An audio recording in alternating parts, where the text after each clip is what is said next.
Have you ever rolled out your yoga mat in hopes that it would help with anxiety, but you just ended up feeling more frustrated after your practice? Me too. But there is actually something that did calm my anxiety with yoga. So if even the thought of rolling out your mat and doing some yoga makes you more anxious, this is for you.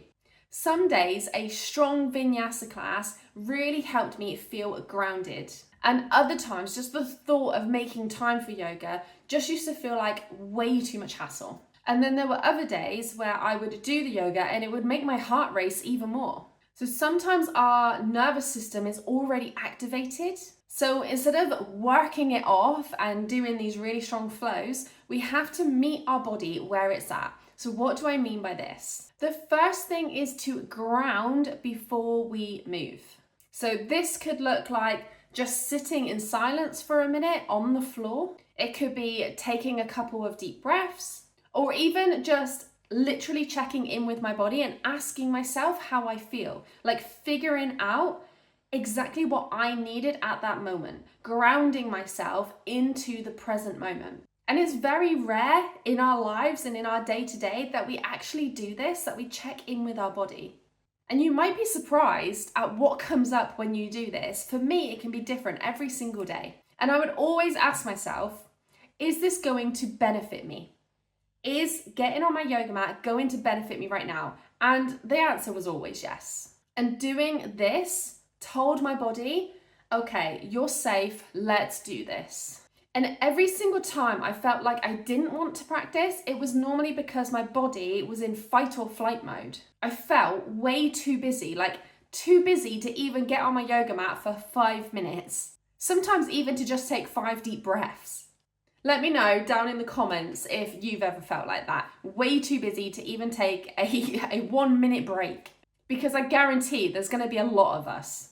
But honestly, when I think about that, it's always the times like that where you need to take a break. It's like that really old saying that if you don't have time to meditate, you need to do it for longer, right? If you're meditating for 10 minutes and you don't have 10 minutes to meditate, you need to meditate for 4 hours. Like, it literally is one of the best things you can do, because if you feel like you're constantly busy, that's your brain overworking. That's your fight or flight mode kicking in. So you need to calm down that brain, calm down that nervous system.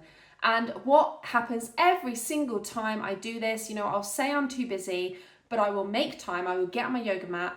Afterwards, I am more productive. I actually get more done in less time after I have taken that time to calm my body. So a quick question for you. When anxiety hits, what is the first thing that you tend to do? Because for me, I kind of stop in my tracks. I have this little panic moment, but then the yoga teachings kick in. I focus on my breath, I calm my nervous system, and it just fades away. So I'd love to know what comes up for you. Let me know in the comments down below.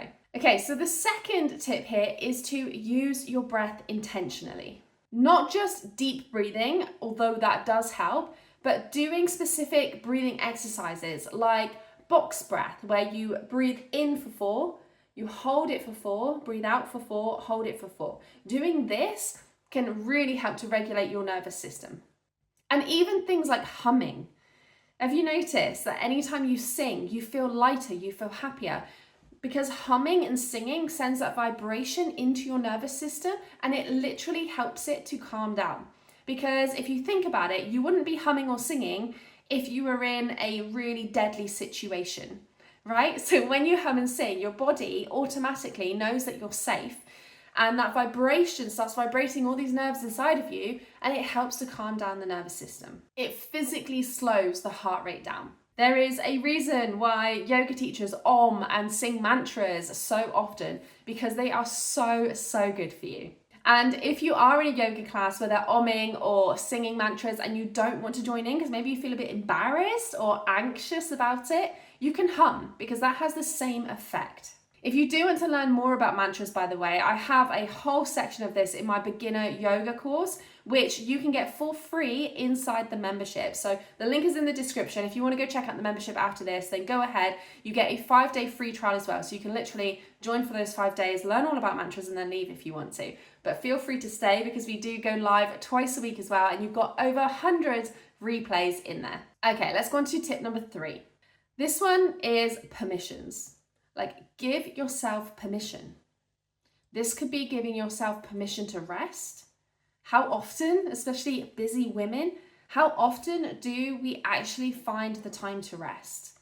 Because I know I struggled with this. I have been doing this now teaching yoga for years, and I would not give my body and my mind time to rest until a couple months ago, when I pretty much hit rock bottom. I was the most stressed and anxious I had ever been, and I knew something had to change. And I found a coach, I did more yoga.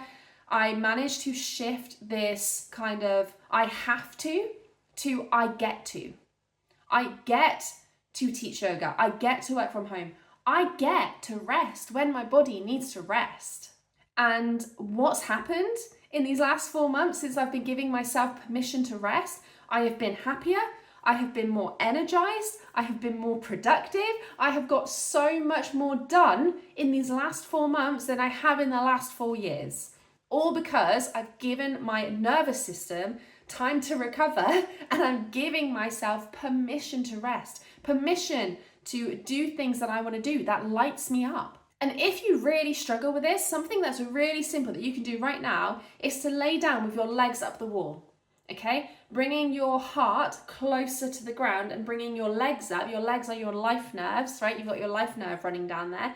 This really helps to bring your body into a state of rest. So even just doing this for 30 seconds can help to start calming down that nervous system. And you can't tell me that you do not have 30 seconds to put your legs up a wall.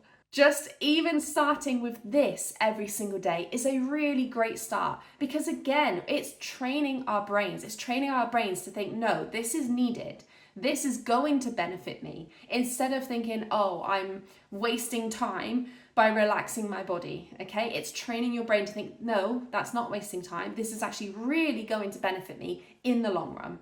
Because you don't have to do more to heal. You just need to listen and slow down mentally. So I hope these tips have been really helpful. Thank you, by the way, so much everybody who is supporting me and buying me drinks. I've got a little PayPal button at the top of my YouTube channel. So thank you so much to everybody who has been donating me a drink. I really appreciate it. And if you want to put some of these practices into practice right now, then make sure you check out this yoga class that's coming up right now.